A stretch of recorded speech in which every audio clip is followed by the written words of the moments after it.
श्री श्री 108 महाशक्ति यज्ञ के साथ भागवत कथा, राम कथा एवं हरि कीर्तन का आयोजन पुरानी साहेबगंज के गंगेश्वरनाथ धाम घाट पर बाल संत त्यागी इंटरनेशनल भिखारी बाबा गंगा तट पर 138वां यज्ञ करवा रहे हैं। बाल संत त्यागी इंटरनेशनल भिखारी बाबा ने बताया कि मनुष्य की सीमाएं एवं इच्छाएं अनंत हैं, लेकिन यह गुण पशु पक्षियों अन्य जीवों में नहीं है।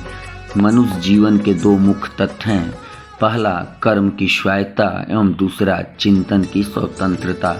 ये दोनों प्रतिभाएं सिर्फ मनुष्य को जन्म से ही प्राप्त होती है और उसके अंदर छिपी रहती है।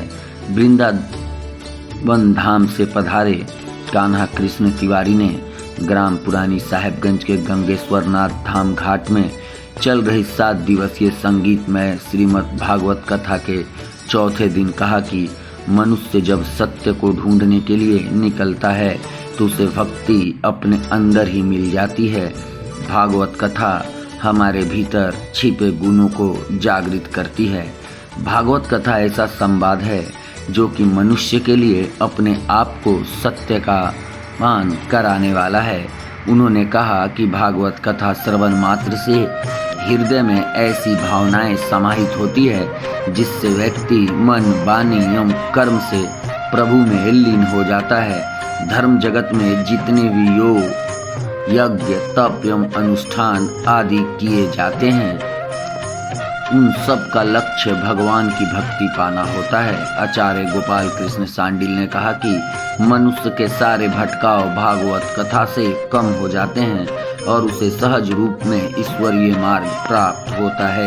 इसलिए मनुष्य को सत्य भगवान का ध्यान करना चाहिए, उसके साकार रूप को जानना चाहिए। विद्वान आचार्य हरेंद्र शास्त्री ने कहा कि संसार का रास्ता पूछने पर प्रत्येक व्यक्ति बता देगा, लेकिन भगवान का रास्ता पूछने पर संसारी व्यक्ति नहीं बता सकता। भगवान का रास्ता कोई सुदृढ़ एवं महापुरुष ही बता सकता है। महापुरुष के बताए मार्ग पर चलने से मानव को परमात्मा की प्राप्ति होती है। भक्ति के बिना कोई भी कर्म बेकार है। इस मौके पर राम कथावाचक अजय पराशर जी महाराज, शुभम मिश्रा सांडिल, नितेश पांडे के मंत्रोच्चारण से संपूर्ण पुरानी साहेबगंज में भक्ति की धारा बह रही है।